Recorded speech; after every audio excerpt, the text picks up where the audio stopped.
There's nothing like Broadway, kid, nothing so grand, where each purple feather is perfectly found. Hello and welcome to Nothing Like Broadway, the podcast. I am the composer of the upcoming off-Broadway musical, Nothing Like Broadway, and this is the podcast where we pick a song from musical theater, and then we pick it apart to find out how it works. Today we are doing a song that I wrote, so this should be fun. So we've been talking a lot on the podcast about comedy songs and patter songs, and that's one of my favorite kind of songs to write and to watch. And so I thought it would be fun to kind of go inside the process of what it's like to write one of those songs. And since we are doing The World's Most Famous Spy from Nothing Like Broadway, written by me, we can actually go inside and take a look at my notes, and I can walk you through how I wrote that song. So here's a little snippet of that song right now, and we'll play the full song at the end of the show. My first secret job in East Berlin, I killed a supervillain with a Barbie pin. This pin, his henchwoman, bribed me with marks and francs. She wanted to seduce me, but I said, no thanks.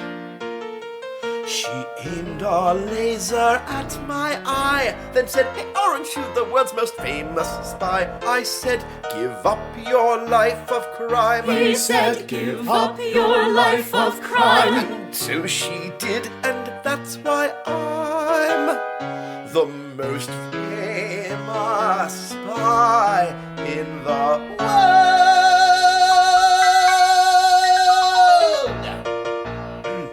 So just to give you a quick synopsis of Nothing Like Broadway the musical, so you can see how the song fits into context.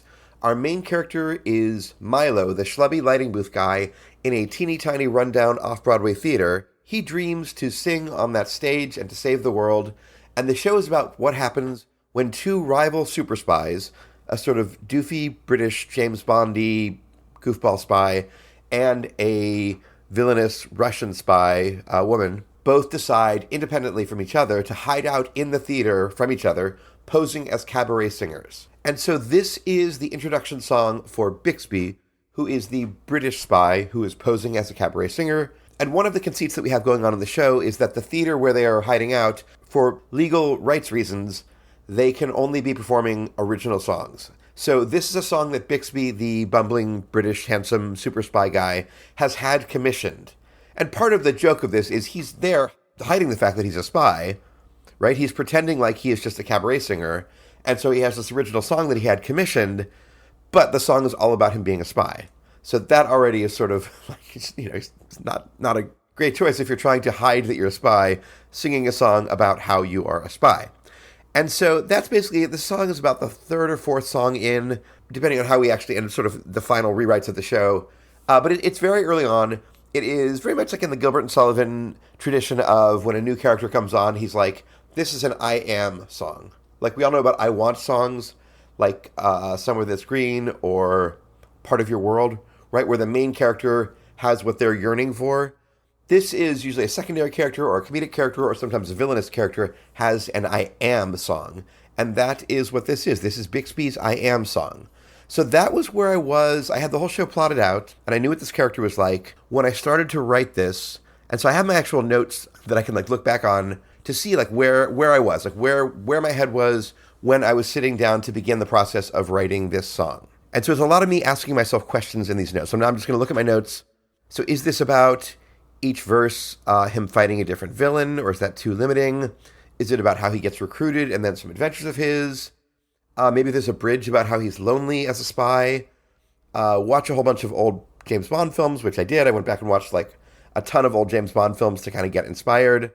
And then I had the idea, note that I have here is, he's famous for being a secret spy. There's something there. And there is indeed something there. And that ended up being the kernel that I sort of hung everything on, right? Is that he is famous spy. Like James Bond is a world famous spy, which is a ridiculous thing for a spy to be. You want to be unnoticed and unnoticeable and just sort of someone who fades into the woodwork. And yet James Bond is this handsome, dashing guy. So Bixby is also, he's the most famous spy in the land, is how I wrote it here. So I'm just writing some notes here. I'm a spy, the most secret spy, but also the most famous spy in the world. If you see me go by, you'll say, hey, there goes that famous guy, but also a spy. the most famous spy in the world. And that's basically, I didn't use those exact lines, but that's basically the premise. And then I was like thinking musically, what should this be? And I was like, we kind of want some James Bondy stuff in there, but it's also a story/patter song for a bumbling British person. And that to me is like Gilbert Sullivan, which I'm a huge, huge fan of. And so that's just kind of me piecing it out. I have a whole bunch of different ideas of like, maybe it's this, maybe it's that. But I ended up realizing, okay, musically it's going to be something James Bond, something Gilbert and Sullivan. And I have here a note that says that I want the last line of the James Bond part to be like a big belted note, like in like a sort of Goldfinger. James Bond theme songs are usually sung by some sort of like big-voiced diva, right? Like Adele or Shirley Bassey. But because Bixby is sort of a low-rent version of that, he has to sing his own, but he's also somebody who's theatrical, and so he's going to want to have a big note. So make sure to put a big note in there, I said. And then I was like, yes, the song should be a contrast between patter song and James Bondy big singing song. And I stuck with that, and that is what it is. Plus all of his absurd tales of spycraft, which is a very Gilbert and Sullivan thing to have, like, sort of outlandish stories that you're being recounting in these verses. I have a note here, have some call and response, like Gilbert and Sullivan. The Gilbert and Sullivan song that I think that most closely fit with what I was trying to do is a song called When I Was a Lad. When I was a lad, I served a term as an office boy to an attorney's firm. I cleaned the windows and I swept the floor and polished up the handle of... I'll just play you a little bit of that right now. When I was a lad, I served a term as office boy to an attorney's firm. I cleaned the windows and I swept the floor, and I polished up the handle of the big front door. Yeah, and that ended up being like, okay, I actually really like that. In fact, so much so that I want to pay homage to it by having the first line of my song be When I Was a Lad. And now in my notes I have, okay, so what is the story progression? Is it how he became a spy, then normal James Bond stuff, then getting further and more absurd from there, which is kind of what I did. And then I have a note here, just like, be careful, because too much literal James Bond being absurd stuff has already been done really well with Austin Powers. So, like, make sure that you're not stepping on the toes of Austin Powers. Like, there's already been a great James Bond parody that is still, 30 years later, very much, in everyone's mind. So I just had to really make sure that I sidestepped that. And then I'm talking about, okay, do I want to have a verse and a chorus and a bridge? And then what I sort of realized is, because I wanted to have the verse be very Gilbert and Sullivan-y, but the last line of each verse is going to be the James Bond thing, that's already a big contrast, right? Like, this musically, the style of Gilbert and Sullivan patter and dramatic, jazzy, James Bond, big singing is already a pretty big contrast. I don't think I need a bridge here. I don't really think I need a verse chorus, just because you're already getting those things that you would get out of that by having the contrast. So for the concept, we're still on the concept of the song, because that's basically how I work. Is I first try to figure out like what the concept is, then I'll usually make a whole bunch of lists.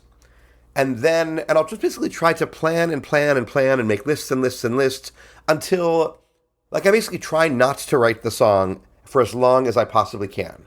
Like, how much stuff can I do before I actually start writing a note or an actual word of a lyric? And at some point, I'm just like, oh my God, I've got to start writing this thing. And so that is my process, basically, is I start with the concept, make lists and lists and lists and lists, and then at some point, I just have no choice but to start writing the song. But I try to put that off for as long as I can so that I have as much information about what the song might be or like where the rhymes are.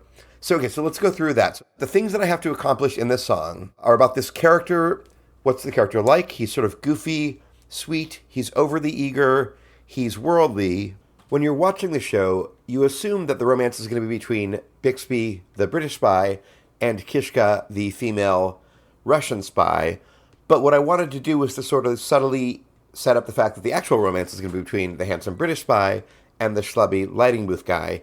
And so I wanted to sort of plant some gay stuff in here without it being explicitly gay. He's good-natured. He is an attention hog. That's a really important part of it. He's a character who we are really meant to like and to be on board with. He's kind of dumb, but he is sweet.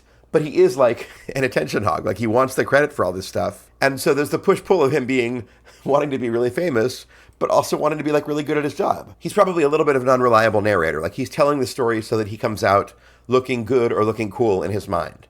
And so that was my sort of breakdown of like things I need to accomplish just like character-wise for this song. Story-wise, it just has to set up him as a character, because what's going to happen is he is going to end up, Bixby the spy, is going to end up falling in love with Milo, spoiler alert, the schlubby lighting booth guy. And it's an unlikely partnership because Bixby is very handsome and worldly and confident. Milo is schlubby, kind, but insecure and very cloistered, like literally in his like little light booth. Like he's afraid to even go out of the light booth. Whereas you have this other guy who's this globe-trotting spy. But what ends up happening in the show, again, spoiler alert, is that Milo ends up being the one to save the day, and Bixby ends up stepping back and assisting him and letting the person who is actually more competent and qualified be the person to actually do the job, and Bixby is supporting him, which is really a nice and I think surprising character turn for Bixby and for Milo. But having the underdog be the hero is at this point in the process of arts and literature, like that we can sort of see coming. Having somebody who's like sort of vainglorious step back and be supportive is, I think, a little bit surprising when you're watching the show. But all this has to get set up in The World's Most Famous Spy, the song that we are looking at today. So then let's get to the lists, because this is something that I do that I don't know that everyone does, but I don't know how you wouldn't do that when you're writing a song, is I just make lists and lists and lists. So first of all, it's just a lot of lists of words that I think might be good or juicy or relevant for a song like this. And then if I can come up with a rhyme for that, I'll just attach that to the word, right? So one that's here is that I didn't use is Venice and tennis. I just thought the idea of like him going to Venice and playing tennis was funny. It ended up not making it into the song, but basically just any like lists of any words that might be relevant, any turns of phrase, even if it's not going to be a rhyme thing. And I rhyme as much as I can. If I have like 4 or 5 good rhymes for a word, I'll put that in. It's almost like when you're in a scrapbook, you like arrange all of your pictures and your ribbons, and I don't scrapbooks, I don't really know, but like whatever it is, you arrange all of that and you just get as much volume of material as you can for a couple reasons. One is once you start writing the song, it's often very helpful to be like, oh, I need to say this kind of thing, but it has to rhyme with this kind of thing. And then you look at your pages of lists and you're like, oh, I've already got like a word that rhymes with something else that actually fits with these two things. So that's really helpful, but also just like fun turns of phrase, scenarios, props, like just anything I can think of that could be a list. A lot of it's about the rhyming, but a lot of it is just about the words that you might end up using or ideas that you might end up wanting to use. And this is something, so as somebody who likes to write rhymey, pattery, wordy songs, it takes a long time. Like it's not something that I could do in a day. Like when I was studying this, like I had a lyricist, another lyricist person who was studying, who was like complimenting me on a song that I had written that month for class. And he's like, yeah, like it didn't turn, he's like, my song didn't turn out that great this month. I like spent like, 7 hours on it. And I was like, 7 hours? Like that's nothing on a song? Like, especially like a comedy wordy song? That is absolutely nothing. Like some of this is just about huge amounts of preparation so that you can have tons of material, so that if you're only going to use the top 5% of the things that are in your lists, maybe not even that much, you end up, you just have the cream of the crop and you've got so many options. Because we've talked about this before, but the last way you're ever going to write a good lyric is by coming up with a line and then next coming up with the rhyming line for that line, right? You want to be assembling in like a beautiful mind sort of way, or like a Sudoku where you've got all this stuff and you try to put it together. There's no way it's going to happen by thinking of the first line, then thinking of the second line, then thinking of the third line, thinking of something to rhyme with that. It's done by preparation. And then also the other thing that this does is it lets you see, are you going to have mostly masculine rhymes, which are 1-syllable rhymes, or feminine rhymes, which are 2-syllable words where the first syllable is stressed, or triple rhymes, which is a 3-syllable word where the first syllable is stressed, and just the kinds of things. Like you sort of start to notice patterns of like, oh, for this song, I actually surprised about this. It's all masculine rhymes, which is unusual for me because I like multisyllabic rhymes, but it just so worked out that the kinds of words and lists and things, it was really emerging this pattern of, oh, it's a lot of 1-syllable rhymes. Plus it's kind of fun on like a joke to have like a boom, like a, a punchline literally means, boom, punchline. You want it to happen right like that. Okay, so then I'm looking at how to organize the song. And by this point I decided that it was just going to be verses. So just a verse. Each verse is its own little self-contained vignette. No bridge, no chorus. And then what I do is you want to come up with the music and the lyrics for one verse. Like you don't want to write all the lyrics because if things change, then you have to just rewrite everything. So you want to take one verse and you figure out like, okay, how many syllables are in each line? Where are the rhymes happening? What's the meter? And so what I basically was sort of working out is I'll play you the first verse. When I was a lad, I studied maths. I read up on my Shakespeare and I took long baths. Long baths at uni, I did both my parents proud. I graduated early, summa cum laude. I threw my cap away up high. I said, I'm gonna be the world's most famous spy. So it's pretty standard sort of Gilbert and Sullivan-esque. It's in 2/4. It's classic. I love Gilbert and Sullivan so much. And it's things like hovering around a note. Da-da-da-da-da-da-da-da-da-da. Right? And then if there are jumps, they are octave jumps, which are very easy to hear and very easy to sing. It's not like you're doing weird intervals, because at the end of the verse in the James Bond part, it is going to be these weird jazzy 60s kind of big jumps, right? So the Gilbert and Sullivan part is very easy musically interval-wise. And then I was like, when I came to the title, I'm like, oh wait, am I going to rhyme the title? That's something, again, we've talked about a lot on the show, is are you going to rhyme the title? Well, I mean, if once it was called The Most Famous Spy in the World, world is not a great word to rhyme, right? Like it's like unfurled, like swirled. But like you don't want to have to do that 5 times. Like it would have to get real contrived. So what I realized that I wanted to do, I wanted to rhyme the setup for The Most Famous Spy in the World. The Most Famous Spy in the World is not rhymed, but it says, I said, give up your life of crime. He said, give up your life of crime. And so she did. And that's why I'm the most famous spy in the world. Right? So the setup line has to be a sentence that leads into the most famous spy in the world. And the end of that setup has to rhyme with something that makes it completely natural that you would say that, which is there are not an infinite number of things. Like that was actually kind of hard. I passed the super spy exam. He passed the super spy exam. Then all at once I found I am the most famous spy in the world. I think I saw you on TV. He thinks he saw you on TV. I said to him, that's right, that's me, the most famous spy in the world. That was actually more difficult to get enough of those and to have them sound natural enough that you're almost not even aware of them. But that was sort of how I worked out the problem of, am I going to rhyme the title? Because if I'm going to rhyme the title, it can't really be world. Like there's not enough things that rhyme with it. It would have to be like the most famous spy in the land or something, but I tried that, but I just wasn't happy with that. And then when I was writing the music for the very first verse, just like for often the first verse that you write, that's like the sort of demonstration, like a proof of concept, you end up not using any of the actual words there because you're just sort of trying stuff out. But you want to figure out like where are the rhymes happening. One of the things about Gilbert and Sullivan that I think people often don't think about is that the music is half of what's making it funny. Like everybody thinks the lyrics for Gilbert and Sullivan are so clever, and they are, but Sullivan, the guy who wrote the music for it, is as much responsible for the comedy as the lyricist is. So make sure the music sounds funny and sets up the punchline, which is very, very important and sort of hard to do. And if you put it in the wrong place, all of a sudden it just doesn't work. And so you're sort of figuring that out with this, and that's what I did. And then for the end part, for the James Bond part that comes at the end, there's a certain James Bond chord progression. The da-da-da-da. I'll play it. And it's basically just a minor chord where the fifth note starts on the normal fifth, then it goes up a half step, and then back down to the minor. And so I wanted to highlight that. I wanted to have the melody basically be that fifth degree of the chord. That's the one that's the weirdo one, right? Because it's basically just the minor. The whole thing is just the root of the chord, the minor third, and then the fifth in this particular chord progression is what makes it interesting, which is an unusual kind of jazzy sort of thing to do. John Barry wrote the original James Bond score, and also all of the subsequent James Bond theme songs, all in their own different way, use just that little chunk, that little musical idea in a different way. And so it's really interesting. So you can have all these different, like the Madonna one, and like Adele, and Goldfinger, and like Thunderball, which is like sung by Tom Jones. They all sound different, but they all like you can really tell. Like when you hear a James Bond song, even if you get the Coldplay one, you can still tell it's like somehow it's that James Bond thing. And so I wanted to use that. And I wanted to make sure that the melody of what he's singing, what the Bixby is singing, is on the note that's the thing that makes it sound different. Each of the chords sound different from each other.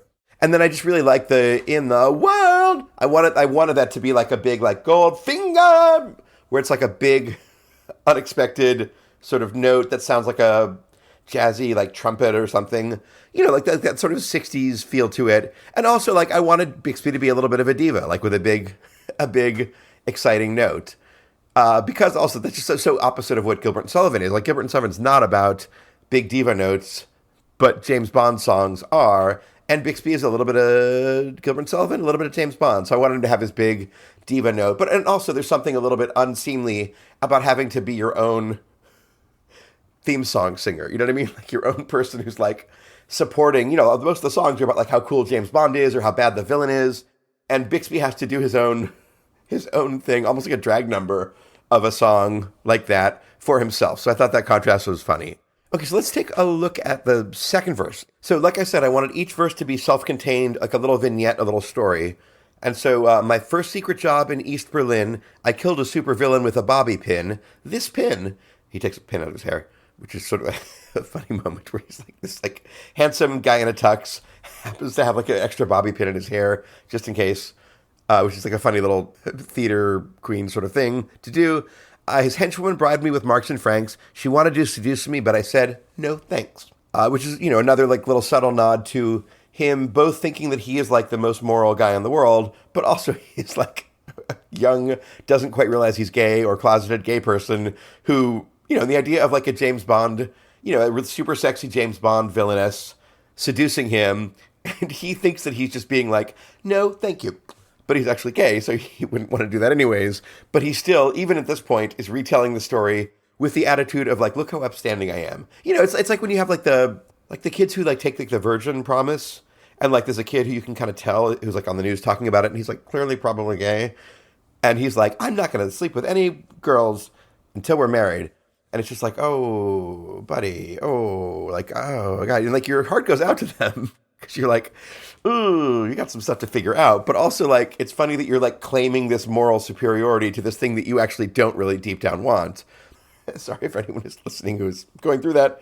But come out. It'll be great. She wanted to seduce me, but I said, no, thanks. She aimed a laser at my eye, which is the thing that's setting up the last line, then said, hey, aren't you the world's most famous spy? I feel like this verse would actually be funny in prose if we were just watching a flashback of it. Like, the idea of, like, this super sexy villainess trying to seduce him, and he's like, no, thank you, I don't need that. I'm a good guy. And then she's aiming a laser sight at his eye, and then she looks up from him and is like, wait, are you that guy? Like the famous guy? And then Bixby says, I said, give up your life of crime. The chorus backs him up. He said, give up your life of crime. And so she did, and that's why I'm the most famous spy in the world. So he is in East Berlin. He killed a supervillain with a bobby pin. Then the henchwoman, sexy henchwoman, tries to seduce him. He's like, no, thank you, I'm pure. And then she recognizes him as like a famous person. And then he says, give up your life of crime. And then she did. So like in his version of the story, like I don't know if he probably didn't follow up on her. She probably just went off and was a henchwoman for somebody else. But like in his idea, he's like, give up your life of crime. And she's like, yeah, you know what? I'm going to give up my life of crime. And then wanders off and he just assumes that she has turned a corner and that he did a really good thing today. And so I feel like I'm proud of that verse because like you get a lot accomplished. It's like, I guess technically a little bit suspenseful, but it's also just so absurd. It shows you his self-delusion, but also that he's like a good guy. He wants to be a good guy. So that's the second verse. And then the third verse is another heightened, even more absurd vignette of him doing his James Bond bona fides, right? Like his actual heroic stuff. But it has to be a little bit more absurd than the previous verse because, otherwise why are we watching it in a comedy song? It has to build. So my fame is a blessing and a curse. Went undercover as a Filipina nurse, hot nurse. A doctor was trying to steal the Pope. I strangled out the doctor with a stethoscope. I can just play this when I'm not playing the demo of this. I can just play the demo. My fame is a blessing and a curse. Went undercover as a Filipina nurse. Hot nurse, a doctor was trying to kill the Pope. I strangled out the doctor with a stethoscope. He said to me, about to die, you're not a nurse, no, you're that very famous spy. I think I saw you on TV. He thinks he saw you on TV. I said to him, that's right, that's me. The most famous spy in the world. Yeah, so it's basically the same thing, but to a heightened level. Like, why is it a Filipina nurse? I don't know what to think about, like, what he's doing to make it Filipina. Like, it's just it's like such a wrong choice. Like, why would he have to be a woman and not of his own race? Like, it's completely absurd. He's just getting way into, like, the theatrics and the sort of dragginess of being an undercover spy. It's like, this is his opportunity to do his drag performance. There's got to be better ways of being a spy than what he's doing here. And again, the doctor, this time with like a German accent, is recognizing him twice. He's like, "You're not a nurse, no, you're that very famous spy. I think I saw you on TV." And then I have the chorus saying, "He thinks he saw you on TV," with the accent, which I think is kind of funny. And so this took a lot of discipline for me. Like, it's my wants normally to just write like 10 or 15 verses. And here I'm like, no, okay, there's going to be like 4 verses. Each one is going to be not super short, but self-contained with a beginning, middle, and end. And then the other really important thing about this kind of a patter song, comedy songs in general, is the scan has to be really, really good. Which is, I would say, probably of all the things that modern musical theater writers slack off on, is the scan. And what that means is music, has where stresses are, the beat pattern. This song is mostly in 2/4. It is just 1 and 2 and 1 and 2 and 1 and 2 and. And so the 1 is the strongest beat. It's the first beat of the bar. The and is a less strong beat. The 2 is also a strong beat, but not quite as strong as the first beat. And then the third beat is less strong. And so, and you're adding more notes than that in here. Part of the funny of Gilbert and Sullivan, I think, comes from these weird, long, wordy sentences and big words that are set perfectly. And there's something funny about having just having sort of a turn of phrase that you probably haven't heard before, and music that you maybe haven't heard before, and they just fit together perfectly. There's something very satisfying about that. It's not like ha-ha funny, but it brings a smile to your face. So like, I killed a supervillain with a bobby pin. So I killed a supervillain with a bobby pin. Like, that's exactly how you would say that if you were talking in just regular prose. That's where the stresses would be. And because it's a fast line, if it was set improperly, it would make it much harder to just understand the words. But also, like, it's nice. It's just like, when you hear comedy songs, patter songs, Rodgers and Hammerstein comedy songs, especially like Guys and Dolls and stuff, part of what's charming about it is that everything is set so perfectly, and even though it's a song, it is being delivered just like it was dialogue. And it sounds very natural, and there's something really enjoyable about that and pleasurable about that to hear. And in my opinion, there's something very unpleasurable? I don't know. There's something that's just unpleasant to hear when you have the wrong stresses on things. And that is something, I just feel like that's something that has become okay, but it's a big sin, I think. Like, if I came up to you just in regular life and said, "Hey, do you want to come with me to the store?" You would be like, "What? First of all, what did you say?" And also, like, why did you just hit the word "the"? Like, you would think that I was having a stroke or something, right? Like, come with me to the store. Whereas, just, "Hey, come with me to the store." That's how it should be said. And especially if somebody were telling a joke, and in the setup for the joke, they had the stresses in the wrong places, it would just really undercut the comedy of it. And so, like, when you think about, I don't want to, like, single out current shows that I've seen recently, but a lot of, like, the comedy-ish songs have very bad stresses, or certain shows just don't have funny songs in them. I think partly because the music is more, like, folky and sort of guitar-y, and that's not really, generally doesn't lend itself to comedy as much. And comedy songs and patter songs are a lot about the craft. And so it does help to have somebody who is not like a pop singer or pop like songwriter doing like a Broadway show, and then they're going to have like an orchestrator and people make it sound more like a theater song. But you still have to have the craft of really making sure that you are being disciplined and that your rhymes are perfect rhymes and that your scans are perfect scans, because that's how you get a song that works as a theater comedy song. End of rant. It sounds like I'm talking about Waitress here, and I'm actually not. I actually think that's a good score and a good show. So, but I think that sort of the success creatively of that show has led other pop people thinking that they can just sort of do the same thing, and I'll just kind of come in, spend a few months, and then make a bunch of money. But most people are not Sarah Bareilles. Because this doesn't have a bridge, I toyed with having a bridge about how he was lonely, but that ended up being covered in the song Sing Along. So I was like, I don't need that here. And also, like, I don't know, in the middle of my patter song, do I want to have a big maudlin sad part? And I'm like, no, I really don't. So then I wanted for the end, just to give it something, a little bit of showbiz at the end, to have this sort of separate coda kind of part. And I just knew it wanted to be like 2 jokes. And I, from the beginning, like in my like lists, I'm like, okay, there's something about, James Bond is a martini shaken, not stirred. Bixby probably has a Cosmo, because it's like, it's like a more like fruity, sweet, not a cool drink really for like a suave man of the world to be having, even though it's Cosmo, which is short for cosmopolitan, which is how he thinks of himself. But like the idea of like him having a Cosmo be his drink, I thought was kind of funny. And then something about the Aston Martin, I was basically thinking about James Bond things. And like the Aston Martin, something about that. And I don't know anything about cars. And so then I was like, okay, can I make those two things rhyme with each other? And so this is one of those, like, I call it like a 3-day couplet or whatever, where I'm like, I know basically what I want it to be. I just want it to be a couplet, like 2 lines that rhyme with each other that give me these 2 jokes. And so I just have pages of like attempts at this, and like I had some other things that were in the mix, but it's very hard to have, like, when you have just like, I'm like, okay, I know I want like a Cosmo joke instead of a shaken martini not stirred, and an Aston Martin. And so then the line that is in the show is the most famous spy in the he drinks a Cosmo on a beach in Greece. The most famous spy, he drives an Aston Martin on a 2-year lease. Yeah, I'm pretty happy with that. The 2-year lease always gets a laugh. The Cosmo ends up being more the setup than like the punchline, but I'm happy with that. And also another thing, when you were doing like comedy stuff, both those lines could be in either order, but like the joke, first of all, the punchline of the Aston Martin on a 2-year lease, the last word is where the joke comes in, whereas he drinks a Cosmo on a beach in Greece isn't. Cosmo is sort of funny if you think about it compared to like a martini, a shaken not stirred martini, but like that's the setup. And so you want to have the joke happen as late.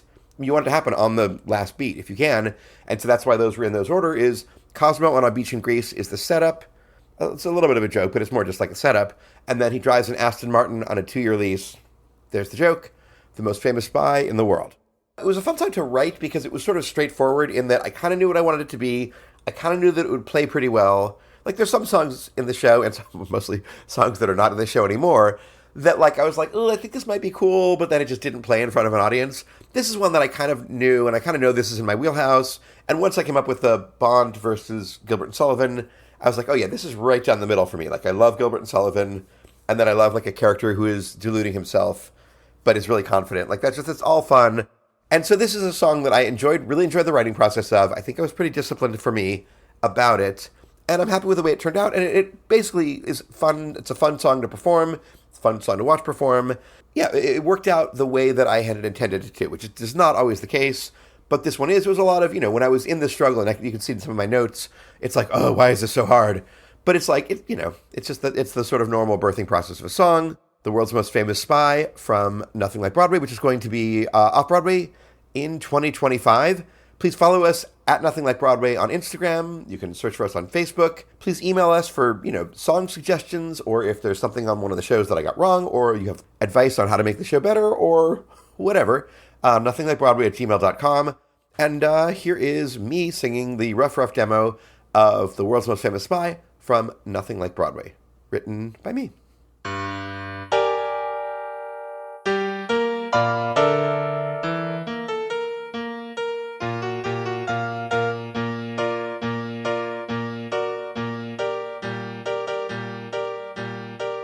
When I was a lad, I studied maths. I read up on my Shakespeare and I took long baths. Long baths at uni, I did both my parents proud. I graduated early, summa cum laude. I threw my cap away up high. I said, I'm gonna be the world's most famous spy. I passed the super spy exam. He passed the super spy exam. Then all at once I found I am the most famous spy in the world.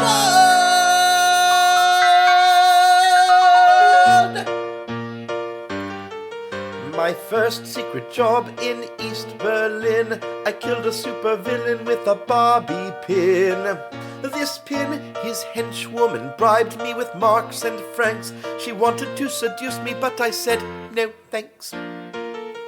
She aimed a laser at my eye, then said, hey, aren't you the world's most famous spy? I said, give up your life of crime. He said, give up your life of crime. And so she did, and that's why I'm the most famous spy in the world.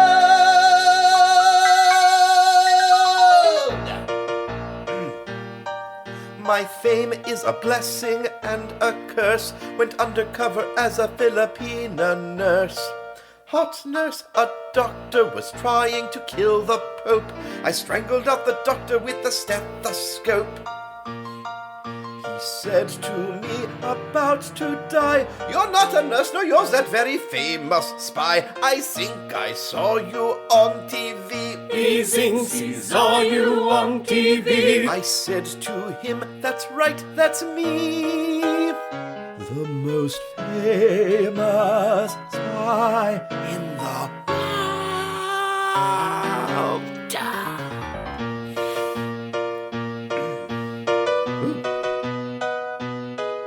In Norway, I snuck in through the fjords into the famous super secret spy awards. In spite of my glamorous global fame, I stood there incognito as they called my name. Then jumping out in tux and tie, I said, "It's me, your favorite secret famous spy." And on my fancy winner's plaque, And on his fancy winner's plaque, it says right there in bronze and black, "The most famous spy in the..." He drinks a Cosmo on a beach in Greece. The most famous spy. He drives an Aston Martin on a 2-year lease. The most famous spy in the world.